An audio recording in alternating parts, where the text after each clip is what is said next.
Alright, so we'll go over the staff skills first. The one skill in the fire attunement, Fireball, it is an AoE, it can hit up to 3 people. Nothing too special to talk about there. Lava Font is an AoE ring. It does a decent amount of damage.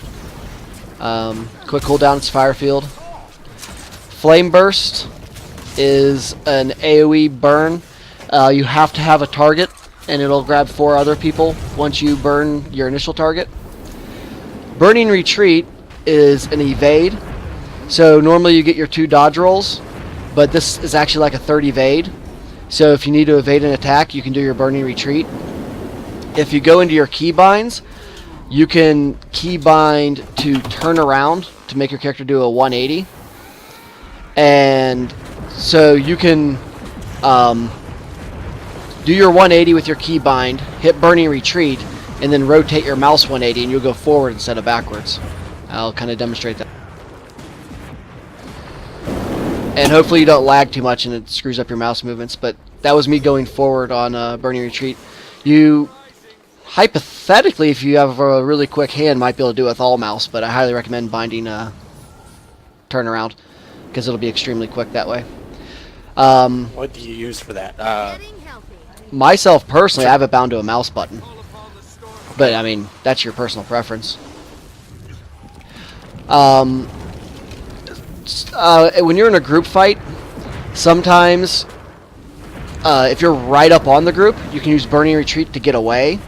But if you're far away from the group and you're being targeted, then you might want to Burning Retreat towards your group. Because if you get ganked by a group of thieves, you want to be closer to your commander or driver rather than farther away. If you're standing at 1200 range, which is where all your staff skills hit from, and you evade backwards, you're going to be really far away from your group, and you're probably not going to get a res.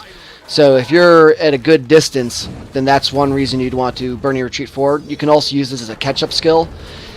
It doesn't give you a lot of extra distance like your Lightning Flash or other movement skills would, but it does gain a little bit of ground. Every pixel matters if you're trying to get away or catch up. And that is also a fire field. So be careful on regroups if you're Burning Invading back to the regroup. The oldest field on the ground is what gets blasted. So if you drop your water field on top of your Burning Retreat, which you just used to get to the regroup, they'll get might instead of healing and you'll kill everybody. So Meteor Storm, the next skill, is your biggest damage skill. And it does a crap load of damage, but it does it over time. Unlike a Necrowell does it like 4 or 6 ticks or something. It does a lot of damage real quick. But this has more impacts. If you hover over the skill, you see the second thing down, number of impacts 24, number of targets 3. So that's 3 times 24 people that can get hit by this. Every one of those little balls that drops does a little AoE and can hit up to 3 people. And for 9 seconds, it's dropping all 24 of those. The disadvantage to the long time is people can walk out of it. I can cast a Meteor Storm, and you can probably walk out of it only getting hit once or twice. So, but the one time you want to use the Meteor Storm is when you have a good target to hit. When you see an enemy ball, like standing in one place, say they've engaged your enemy ball, or you have them stunned with a static or whatever, that's when you want to drop your Meteor Storm. Because if they're mobile and moving around, you drop a Meteor Storm, they're all going to walk out, all those impacts are going to hit, you just wasted one of your biggest cooldowns and one of your best damage skills. So it's highly recommended that you wait until you are certain the majority of those impacts over that 9 seconds are going to hit. That's one of the reasons Staff Ellie, I don't really like to 1v1 people on Staff Ellie, because I'm like, oh, here, I got a big damage skill, please stand in this for 9 seconds. You know, it's more of a support build, more than like a 1 versus 1 build. It has a lot of escapability, so you can get away if someone's targeting you, but it's more meant for supporting a group. So Fire is really good for supporting your group for damage, Meteor Storm being your biggest cooldown there. And it's a 30-second cooldown, so don't waste it on like 1 or 2 people. The other thing to note about Meteor Storm is if you look at it, it has a 3-second and 3/4 channel time, which means if you watch my body over here, when I hit Meteor Storm, you see me spinning up that whole motion. Until I put my hand down, I'm still channeling. That whole time I'm channeling, I can't move, or it's going to cancel my meteor shower. So good gank squads and focus parties are going to look for you to start that animation and come and try and kill you while you're doing that. So I usually, as it's channeling the meteor shower, I almost like always have my other fingers like hovering on 4 to use that to evade to get out of there. Usually on engages, if you throw a static, you're going to have them locked up right away, a bunch of statics and lines on them. So I usually try and get my meteor shower off fairly quickly, which means I might not have had time to escape, to distance myself from the 2 melee balls. So a lot of times when I cast my first meteor shower, I'm fairly close to the fighting. So I kind of almost have a habit to use that fire evade to get out of there fairly quickly. But if no one's targeting you at all, you're not taking any damage, you can walk out. You want to save your evades until you truly need them. You don't want to be stuck without evades because you're just dancing around for no reason. There's nothing that drives me nuts more than watching someone's video where they're just dodge, dodge. As soon as it comes off cooldown, dodge, dodge. Nobody near them at all. Just compulsively hit the dodge key. And if you do that, I highly recommend learning to break that habit. Alright, we'll move on to the water attunement. The very first skill in water attunement does almost no damage at all. But it does a little mini AoE heal. You can heal 5 people. There's really not a ton of use for this. I mean, in a real desperate situation, you might be able to use it to give some heals on people. It's good for, like, if you don't want to completely burst something down, like you're attacking a Doliak, you want to be a nice person, let people get taps, you can hit them with a water blast, since you know you won't do a lot of damage. Sometimes if I'm sitting back on the tag and people are ramming the gate, and the commander calls for waters on rams, I will, while my other 2 water skills are on cooldown, sometimes I'll sit there and water blast the gate. Because from 1200 range, you can pretty much usually hit the gate wherever the commander's standing, unless they're really far off. So that'll give some little AoE heals to the rammers till your other waters come off cooldown. There's also other ways to heal the rammers, other than your water attunement skills on the staff, which I'll go over later. The number 2 skill, Ice Spike. This is pretty much your only source of true damage in water attunement. It does a decent amount of damage. AoE hits 5 targets and applies 5 stacks of vulnerability, which if you keep dropping Ice Spike and stacks of vulnerability, it does help make the enemy take more damage. For those who don't know, vulnerability increases the damage your enemy takes. The next skill, Geyser. This is a water field. You should avoid using this at all costs because your commander or driver is going to use this skill on your regroups to refresh and heal up your group. So you shouldn't use it for yourself personally unless you absolutely need to. Maybe if you have like 100 health left and you're about to go down, maybe throw it off because you want to stay alive. You're no good dead. But in general, you should avoid using that as much as possible and save it for the regroups. A note about water field blasting is the amount healed comes from the healing power of the person blasting, not from the healing power of the person placing the geyser. So there's no need to go full clerics because so many people are going to blast your water field that your group's going to get healed up regardless. The amount of extra healing you'll get on your geyser from going full clerics isn't really going to be significant. And the blasts do way more healing. So I don't recommend going full clerics for that reason. Frozen Ground, the next skill. This is a ice field, and it also applies chill. The one good thing it's for is for chilling enemies, obviously. If you see a blob, right when you come out of the refresh, you might throw your water.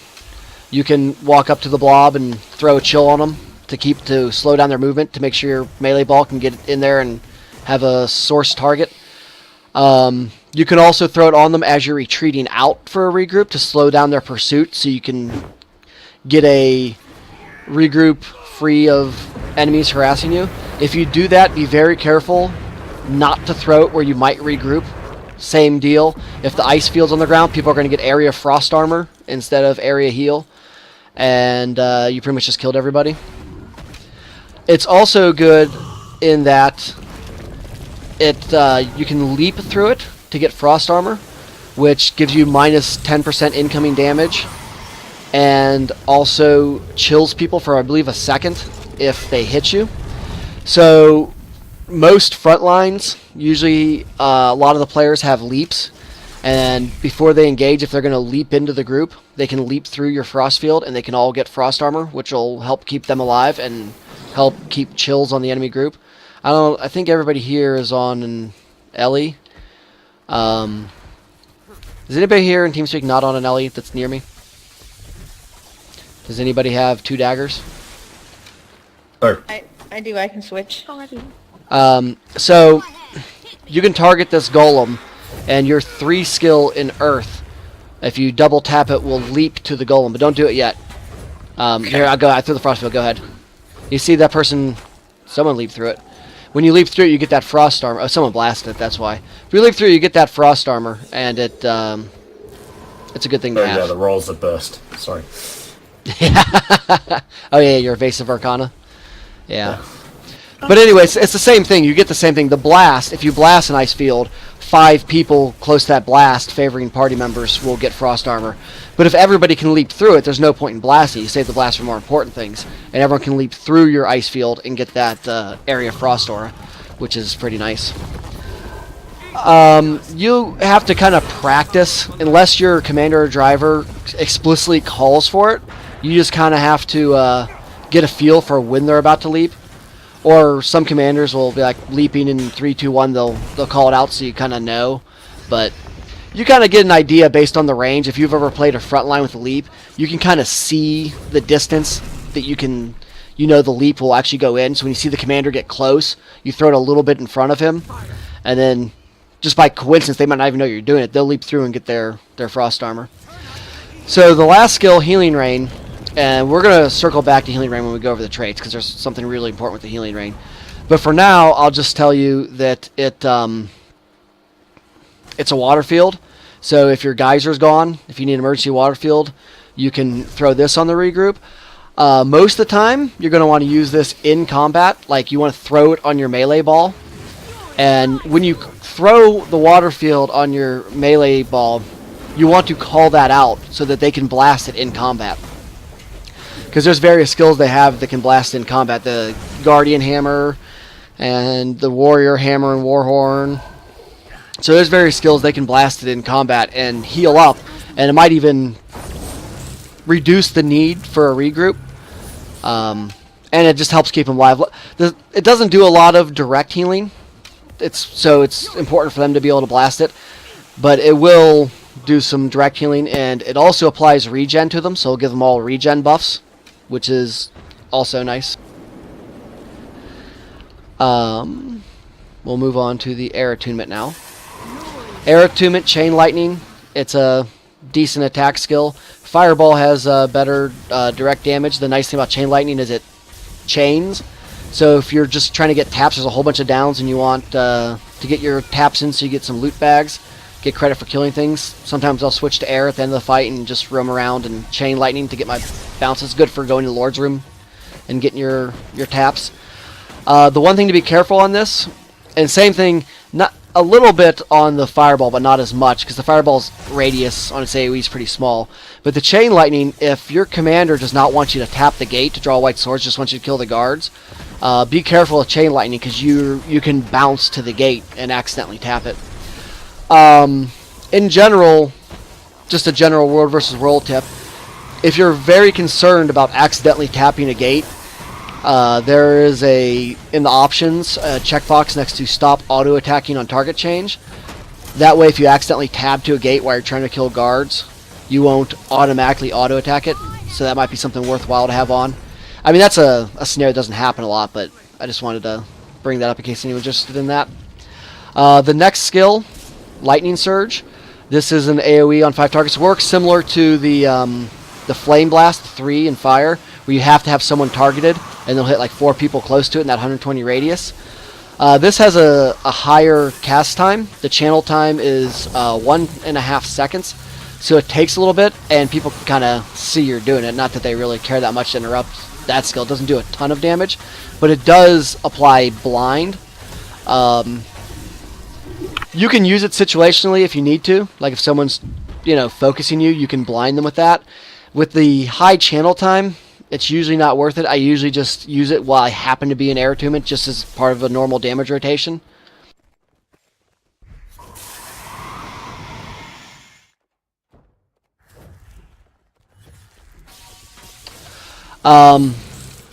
So when you're in lightning, I recommend just hitting the enemy Zerg with that before you rotate out. It's a good skill, does some damage, and applies blind stacks. Number 3. Gust is one of my favorite skills. It's similar to the infamous Ranger Longbow 4, the knockback. It knocks 5 targets back. So if they're in a line, they have to be in a perfect line. And if you're not perfectly lined up with them, even if you have a target, it's still not going to hit. This is good for pushing people off cliffs and ledges. It's also good to keep people off of you if they're targeting you. If you're in air, you can just push them away from you to get some ground. So that's a pretty good skill. 30-second cooldown, so you don't get to use it often, but when you can, go ahead and use it. If you're not really getting targeted, if you're getting a whole bunch of fights and people aren't bothering you too much, sometimes I'll use this off cooldown too, when I'm in air attunement. Just send a line through the enemy Zerg, and you might push a few people back, screw them up. In organized group combat like a guild raid, you might not necessarily want to do that because the Greatsword Guardians try and pull everybody in so you can localize damage in a small area. But, never hurts to CC someone. The next skill, Windborne Speed. You want to use this off cooldown when you're running around. Any class you're on that has a group swiftness skill, as you wander around, you want to use so everyone in your group has swiftness and doesn't get left behind. It's important not to have anyone tailing behind because then they can easily get picked off and it can be sad times for them. One other thing to note about this, other than the fact that it gives you swiftness, is it also cures crippled, immobilized, and chilled. And those 3 conditions are known as soft CCs. They're movement impeding skills that can be condi cleared, where movement impeding skills that have to be stun broke or prevented by stability are called hard CCs. So if you have a soft CC, being crippled, immobilized, or chilled, you can use Windborne Speed to get you and up to 4 allies around you in a 240 radius to remove those conditions. And it's good for swiftness sometimes, even a fight. If I'm on air, I usually just spam off cooldown to keep my swiftness going. Some people may wish to save it in case they get one of those movement impeding conditions on them. But the traits we're going to set up have ways of clearing conditions, so I usually don't necessarily need to do that. I just use it for swiftness uptime. The last one in air, Static Field. This will go with its combo field first. Combo field lightning, if you blast that, it'll give group swiftness. Most people don't do this anymore, but a lot of commanders, every time they stopped, used to call for a static field so they could blast it and keep the group swiftness uptime going.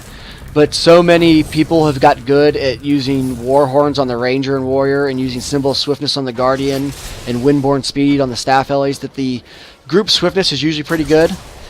If you're following an unorganized group like an EB Zerg, this may be more beneficial because people are lazy or don't know and they don't use their group swiftness skills. But if you're in an organized group, you probably won't need to do that. It'll probably be better off to save that for actual combat. The cool thing about the static field is anybody that gets hit by it, I'll throw it on the ground so you can see what it looks like.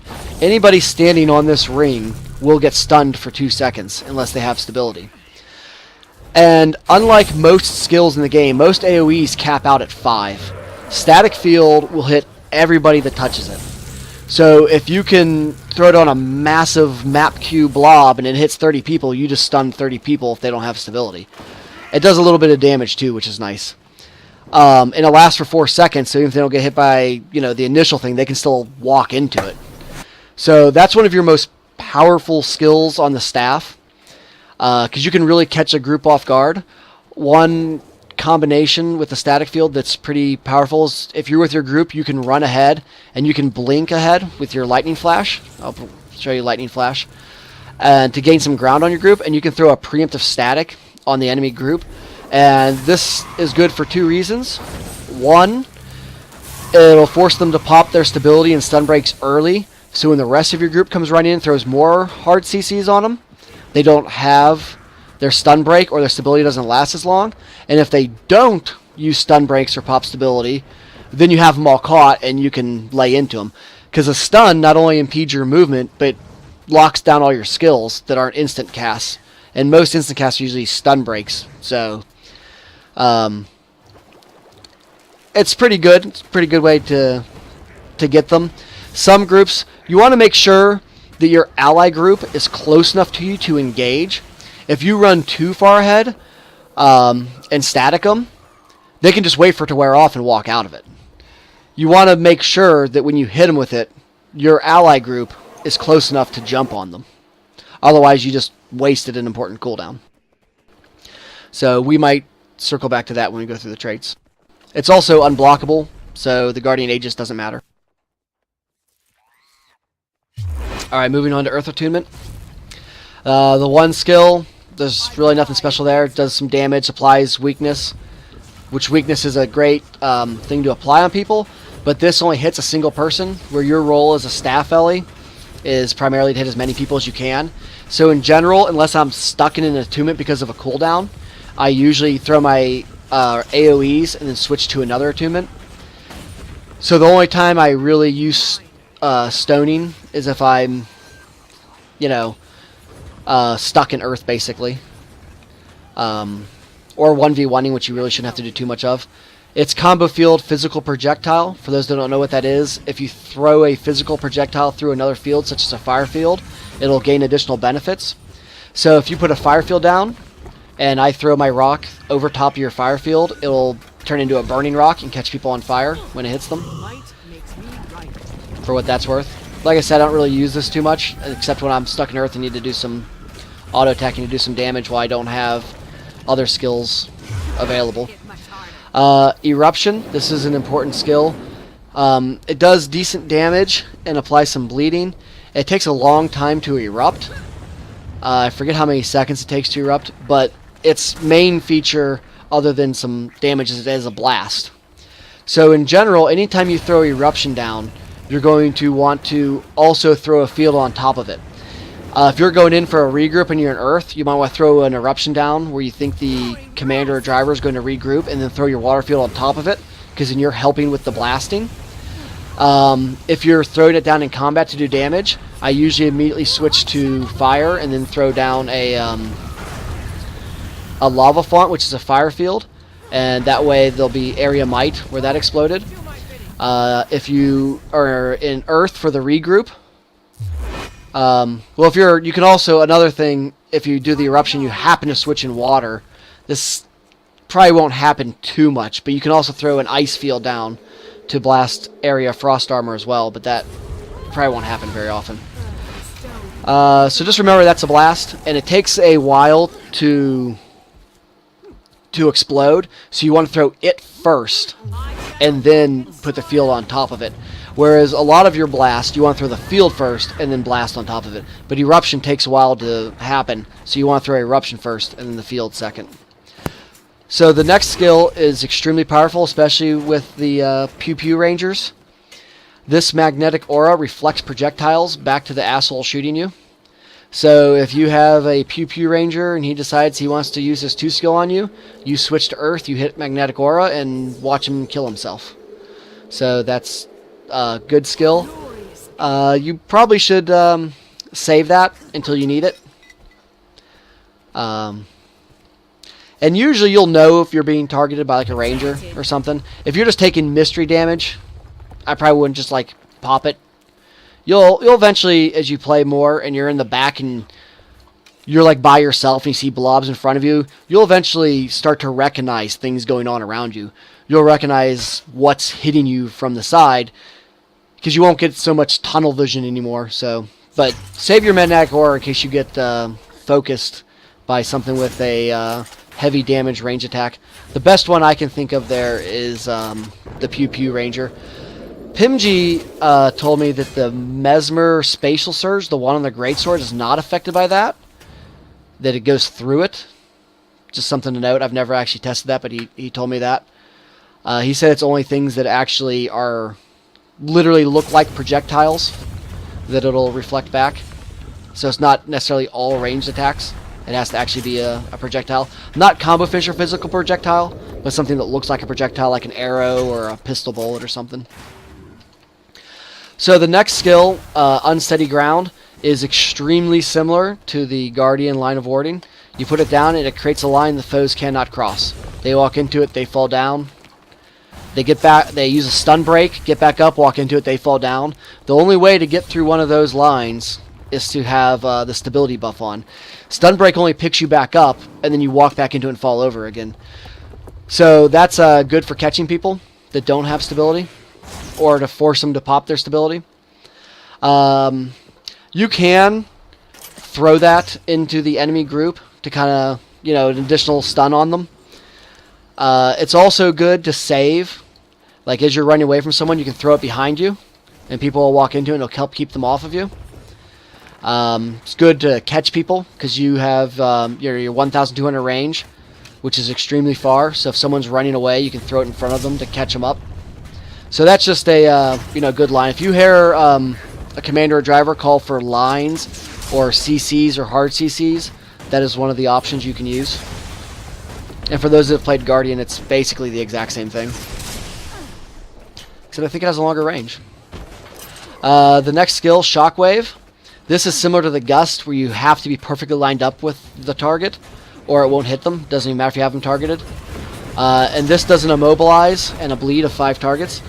Mobilize is pretty strong for catching and holding people, but the disadvantage to this is you have to line it up perfectly, and when you're moving and the other person's moving, it can be hard to hit. Most of the time, you want to be like standing still and send it at something is not going to move, because even your own movement, it kind of like is funky. Like if you move and cast it, it's pretty hard to aim. So just keep that in mind before you use it. I like to use that into the enemy ball.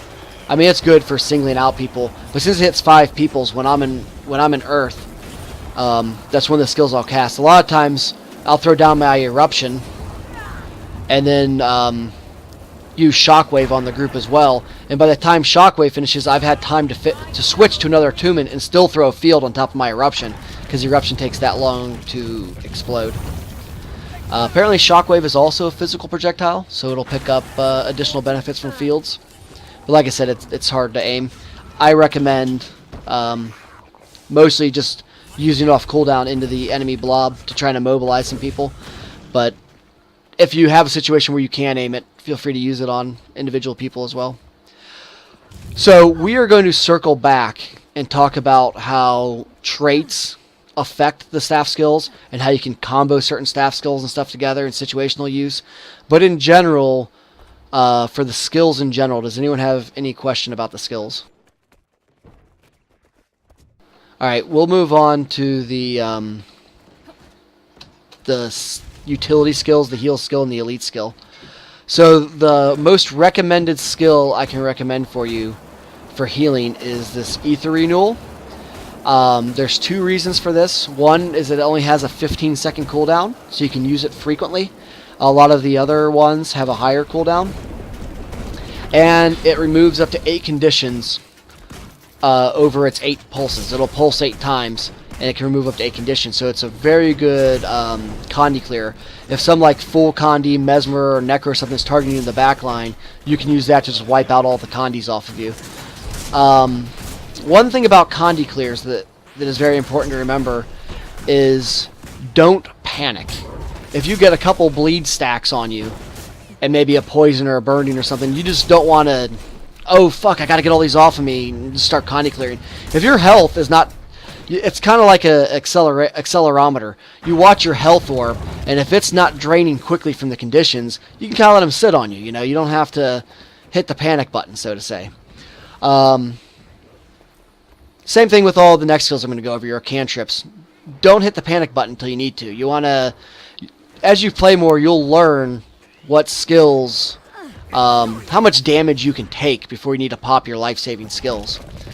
A lot of new players to Staff Ellie, they take one tick of damage, they're popping their heal, they're popping their misform, popping Armor of Earth, popping lightning. They're just going down the line, popping them all to avoid one little burst of damage. So you kind of have to get in the habit of learning what's going to kill you and what's not. So that's my one recommendation for this. It does have a low cooldown, so you have that benefit that if you screw up, it'll come off cooldown fairly quickly. And since it has a low cooldown, I wouldn't wait till your health orb is like under 25%. You can use it sooner than that to heal yourself back up. If you're using it solely for Condi clears, say you have Chill, Crippled, Immobilize all stacked on you, you need to get the fuck out of there, but it's not really, you don't really need to heal up. You can use it just long enough to get the Condis off and then cancel out of the channel. That's a good thing. But it can also be a bad thing because anytime you interrupt your heal, you're not going to get the full heal. So if you're sitting here and you're healing, you watch me heal. It takes a long time to finish that channel. If someone interrupts you, you just lost your heal for your 15 seconds. So whenever you pop it, it's worthwhile to be fairly confident it's gonna finish. Of course, if you have to pop your heal in an emergency situation, you probably aren't thinking about, I just need life. I'm really not concerned if someone's going to interrupt me or not. I just got to get that hit points before I die. But a suggestion for not having it interrupted. Remember the magnetic aura in your in Earth? Sometimes you can pop that, so that way a Ranger 4 skill can't knock you back. I believe magnetic aura might reflect the Mesmer Greatsword knockback. There's a bunch of knockbacks that skills have that on projectiles that various classes have that can interrupt your heal. So sometimes if I'm in Earth, I'll pop the magnetic aura before I do the healing. Or if I'm really taking that much damage, it might be a good time to pop your cantrip Armor of Earth, which will grant you stability and prevent you from being, knocked around and canceling your heal. But we'll go over Armor of Earth in a little bit. So that's the one important thing to remember about Ether Renewal, is that you can cancel the remaining pulses, which can be a benefit and a disadvantage. So we'll move on to the 3 recommended cantrips, which are Mistform, Armor of Earth, and Lightning Flash. Mistform, this is your true oh shit button, because you are truly invincible when you're in Mistform. No one can do any damage to you. It's just they can't do damage to you, they can't apply conditions to you, and it's a stun break, and you move faster while you're in it. So reserve this until you absolutely need it. But same thing with the heal. You don't want to wait till you have 100 health left, because if you only have 100 health left and you pop your Mistform, you come flying over here, people recognize your Mistform. They're like, oh, he must be getting low, we're gonna go fucking rape him now. So as soon as you pop out of it, if you're going to take a single auto attack to the head and die, then you already took too much damage. You can use it to mitigate some of that that later damage. Mitigate the damage so you don't lose your health pool to even get to that point. So that's my recommendation for that, is don't wait too late to pop it. But I would also make that your last cantrip you use, because that's the most powerful. The next cantrip, Armor of Earth, it applies the protection boon to you, which reduces your incoming damage by 1/3. So that is good, but it also gives you stability for 7 3/4 seconds if you're traded the way the build's set up. And that is also good, so you can't get knocked around. That's your main stun break and source of stability. My one caution to you on Armor of Earth is don't pop unless you need to. Say you get caught in a static field. I'm back here and the enemy staff only throws a static field and I'm stuck on it. Well, my melee train pops all their stability and gets out of it, and they go engage, but nobody's coming to attack me. So don't use your stun break and your stability until you need to.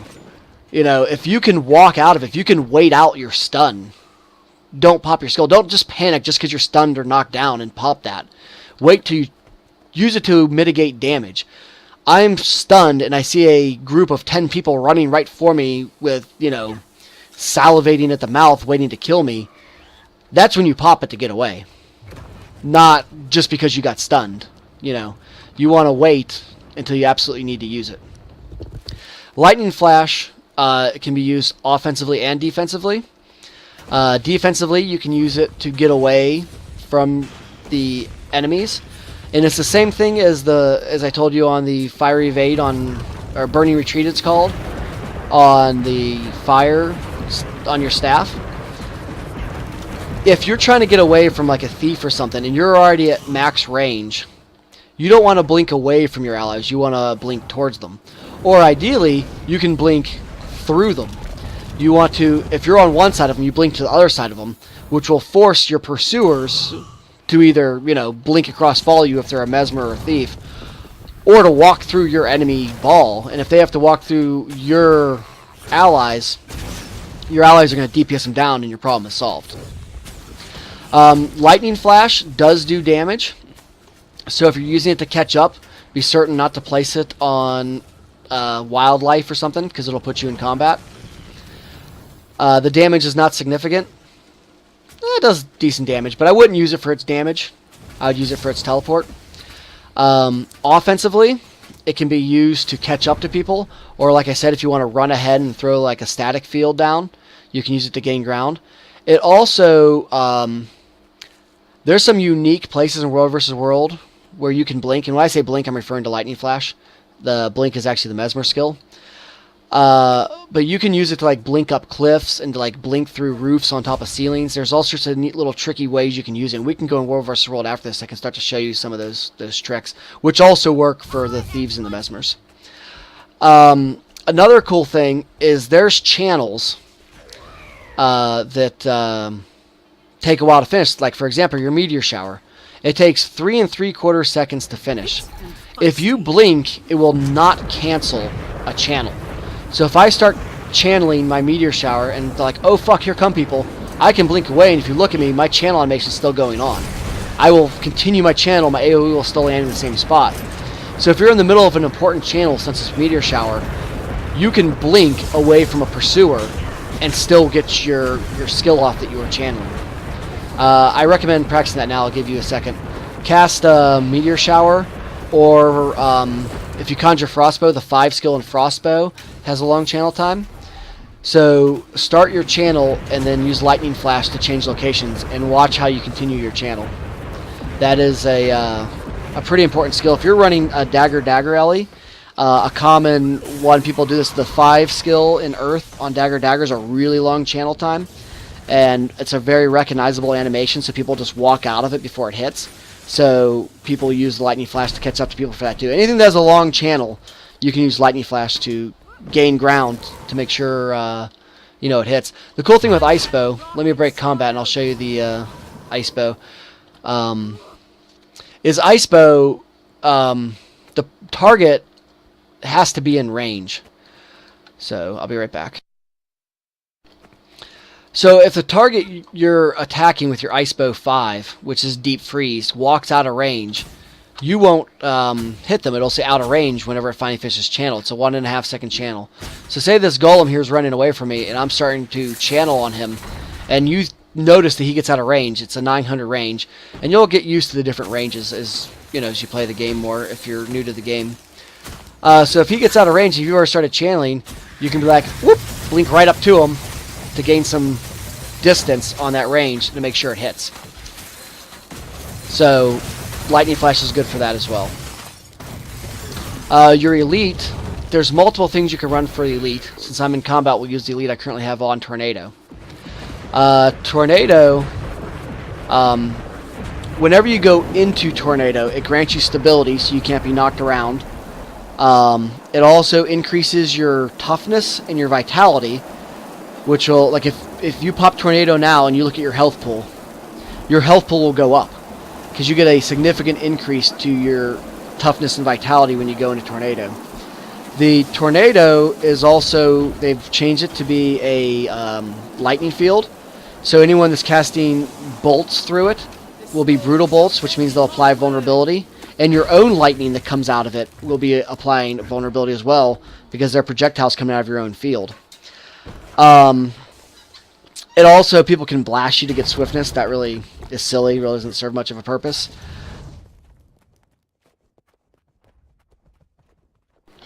So the other important thing it does is it launches people. So if someone's in the down state, the only hard CC control effect that you can use on them is launch. You can't knock them back, stun them, push them around, but you can still launch them.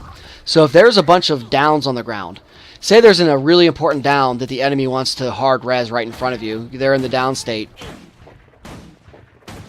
You want to go onto that down, if there's a bunch of downs, with your tornado, and you'll knock those people all over the place. And they could have 10 people rezzing them all with stability. They might not get launched, but you can't put the stability on their down state. You'll knock their downs all over the place, and they won't be able to res. So it's good for helping prevent people from rezzing people in the down state. It's also great if you're like on a ramp with edges or you're close to a cliff. You can pop this and you have stability, so you don't have to worry about falling off yourself. And you can get close to people, and you can knock them out of a tower or off a cliff. So it's great for that as well.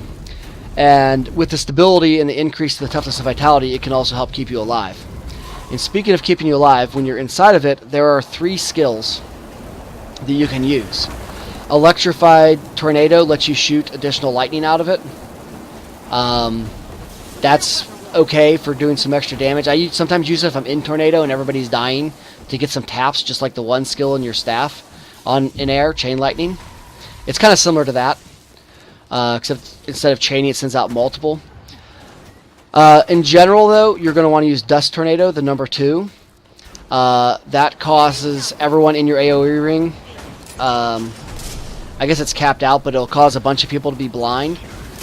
And that'll mitigate damage to you and your allies, since you're constantly applying blind to people as they're in your AoE ring. So my recommendation is just get in the habit of always pressing 2 as soon as you go into Tornado. And that way you're always blinding people, because that's the most important one. The third one, Debris Tornado, will throw a rock out every now and then, which knocks someone back. You're already launching people, so it's really not that important to get an additional knockback out of it. So I recommend almost always using the 2 skill for the spamming of the blind condition. The other important skill for World vs. World is Conjure Fiery Greatsword. And I usually run this if I'm running in an unorganized group. An organized group, I'd run Tornado. But an unorganized group, I run Fiery Greatsword so that I can get away. If the Pugzerg's all dying and you want to, save your stacks or get away, you can use Fiery Greatsword to help you get away, and I'll show you how to do that in a second. It's also good for pursuing. You need to get somewhere to, contest the cap, or you need to, res someone real quick or whatever. The main thing that Fiery Greatsword is used for on the Ellie in these situations is to gain ground, whether you're getting away or pursuing. And if you pop it and pick it up, I'll link the skills that are good for this. The 3 and the 4, Fiery Whirl and Fiery Rush, let you move very quickly. So see, I'm moving pretty quickly with those 2 skills, and they have a low cooldown, so you can keep spamming them. Make sure you have auto-targeting turned off, or if you go next to an enemy, you're going to jump into him with with the 4 skill and attack him with it. So you definitely don't want auto-targeting on when you're using that 4 skill. The 4 skill also ignores chills and cripples. So if you're chilled and crippled, it's not going to affect you. You'll keep moving. There is a trait which I'll go over called Elemental Attunement, which causes each of your attunements as you swap between them to give you a buff. And the one buff for air gives you swiftness. So while you're in this and you can't be using your Windborne speed, you want to swap to air off cooldown. And as soon as you swap to it and you get your swiftness, swap to another attunement. So that your air attunement goes back on cooldown, and as soon as it comes back off cooldown, swap to it again to get some swiftness. And that'll also help keep your swiftness up as you're using Fiery Greatsword to move around. Renee, we're in the PvP lobby if you're looking for us. I'm going to kick someone from my party real quick so that Lunar can get in to the same instance. Everyone's here anyway, so you don't really need to be in my party. So Fiery Greatsword used to have a bug that if you use your Fire Evade backwards into a wall or something you couldn't move, it would stack a bunch of fire damage all in the same location. But they have since fixed that bug, so if anyone tells you about being able to do that, it's a lie. The bug has been fixed. It'll still it just ticks less often now. So instead of doing like 1,000 ticks in a second or however absurd it was before, and now like ticks every so often, so the damage isn't great. But you still can, like, if someone's up against the wall, roll into them and do some damage on them with that 4 skill.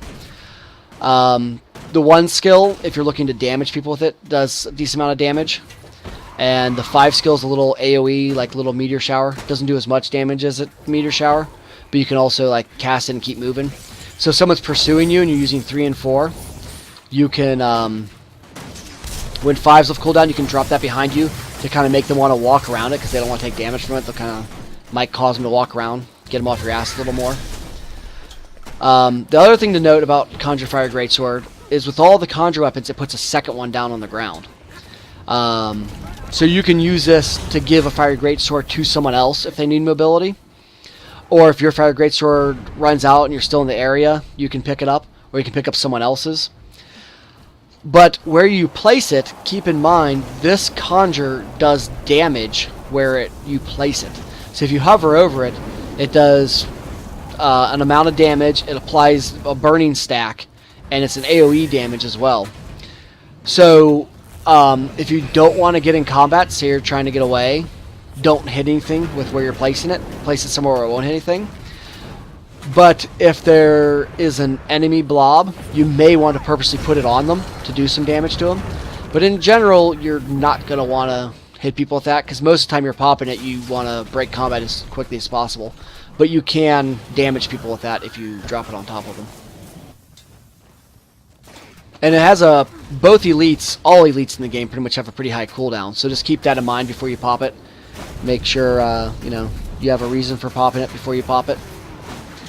Another skill which I don't recommend for group combat, for large group combat. If you're in a small group or you're roaming or PvP, I recommend using Glyph of Elementals, and you can look into that on your own. This is World versus World training, but I just wanted to mention that option's pretty good as well for small groups, for small group combat. So we're going to go over the Ice Bow now. I forgot about the Conjure Frostbow. So Conjure Frostbow,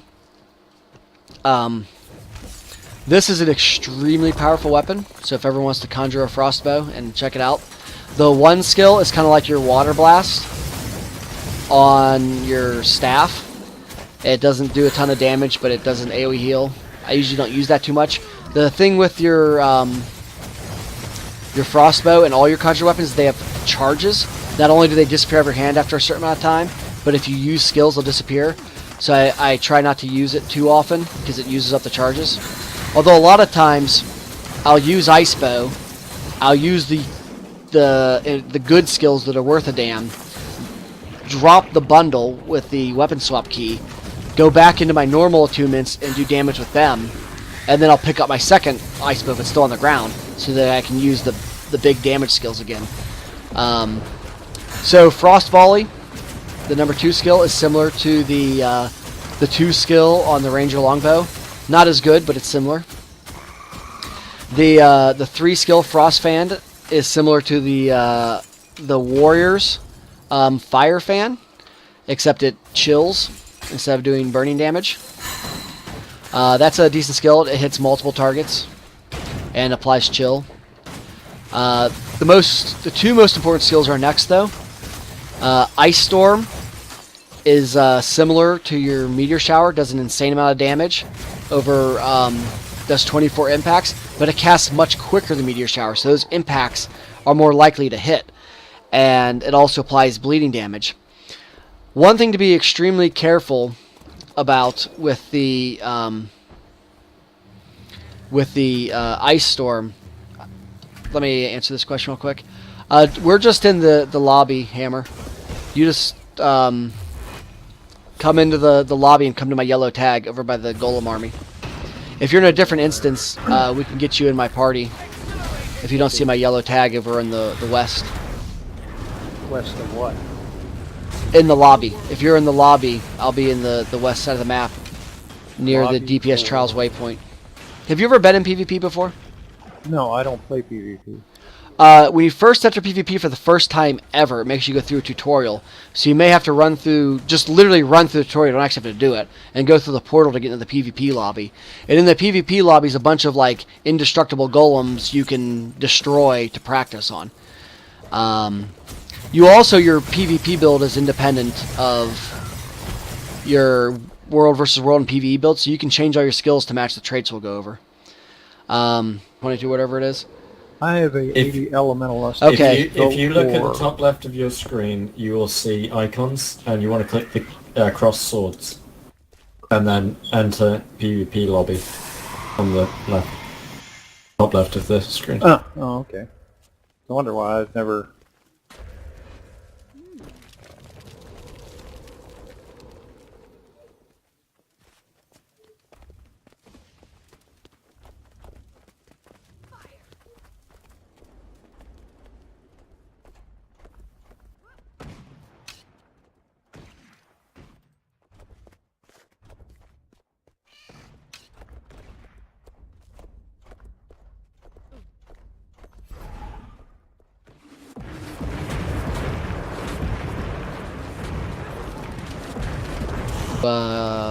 Continue on with the frostbow training while you do all that.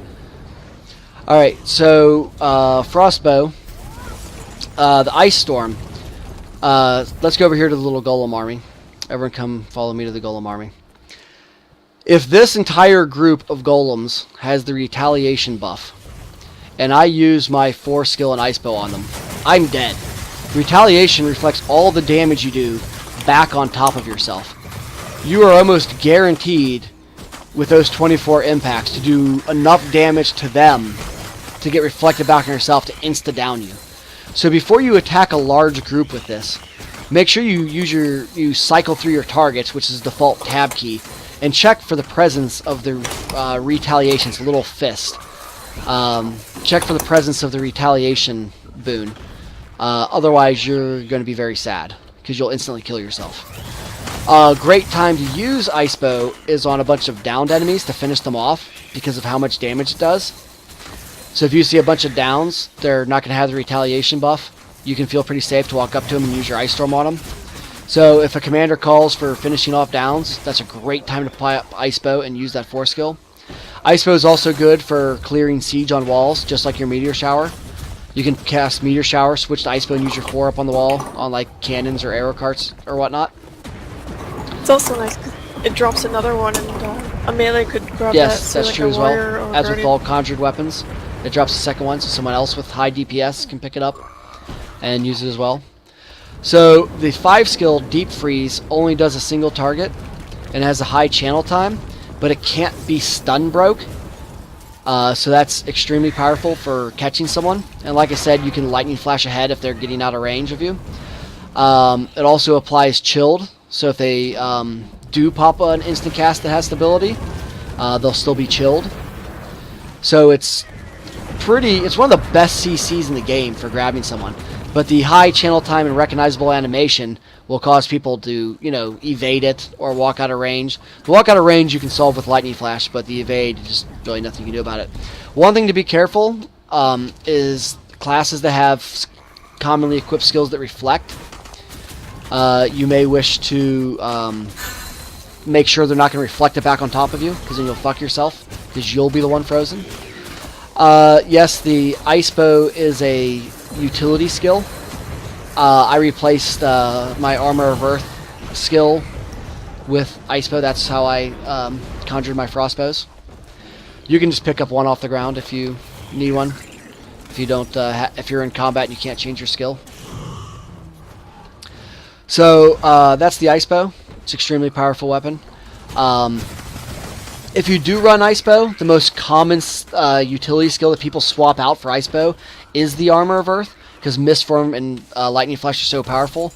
But if you do run them, I highly recommend running the 3 trait in Earth, which is an automatic armor of Earth when you get below a certain health threshold. So you have an emergency stun break. Even though you can't pick when to use it yourself, it could help keep you alive in lieu of not having your actual stun break on your bar. So we'll go into the actual PvP build now. So in the top middle of your screen there's a little helmet. If you click on that, and you go down to the second tab, Traits. The most standard trait lineup for a staff Ellie in World vs. World is 00266. And the 6 are almost mandatory because they're so powerful. And we'll go over the Earth first, and then we'll go over some variants.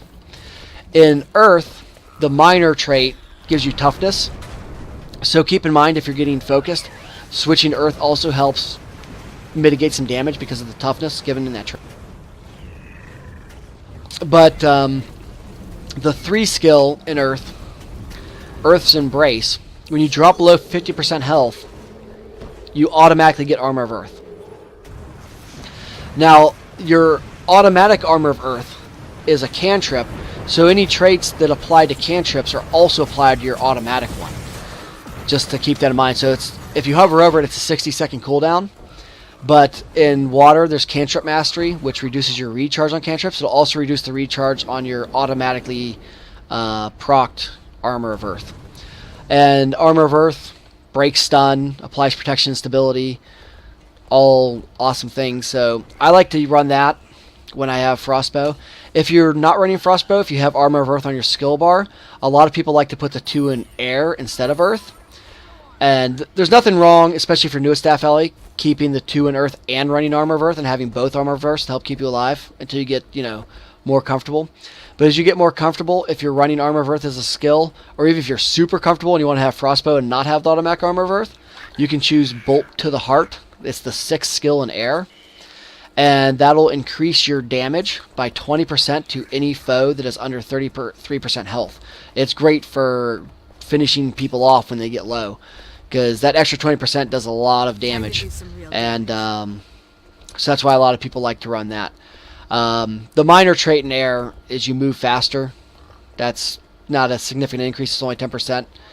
But just so you know, that'll be that. That's the one variant I would go with over Earth's Embrace, if you are comfortable enough to not have that on there. Keep in mind that these trait lines also apply stats to you. So the Earth line is going to give you more defensive stats. It gives you toughness.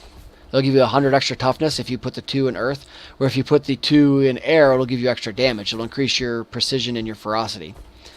The Earth does give you extra condition damage, which is nice, but you're really not going to apply a ton of conditions as an Ellie. You do a little bit of bleeding and burning, but it's not enough to really warrant stacking a bunch of conditions. What really kills enemy groups in World vs. World is a high burst of direct damage when you're going for groups. And when you're soloing, you can solo down a single person with condies. But an organized group is going to run a lot of condition clears so that they don't get killed by conditions. So direct damage is usually more important than condition damage in large group versus large group combat. But any conditions you apply, they're just gravy. It's icing on the cake. A little extra damage never hurts. So moving on to the water magic line, and I'm going to kind of jump around because a lot of these traits relate to each other.